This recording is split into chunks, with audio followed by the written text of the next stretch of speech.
Canyonlands by Night is a family-owned business. It's been running since 1963. We do a lot of scenic jetboat trips. We have also our scenic nighttime sound and light show, which we're most famous for. We turn on 40,000 watts of light the canyon walls. Talks about the formation, creation of the canyons, and the history. And a couple of times we turn the lights out. We just do a 360 in the river and let you look up at the stars. People from back east and the big cities, you just go, wow.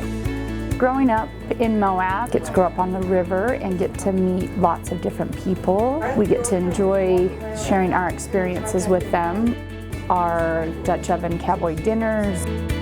So we have the daytime where we have a 3-hour trip. We also have a 1-hour trip if you don't have a whole lot of time. Weather was great. Rory, our tour guide, was awesome. I would suggest hopping on a jet boat if you're ever in Moab. It's kind of fun to take people and just have them experience things that Mother Nature has to offer and realize how beautiful it is.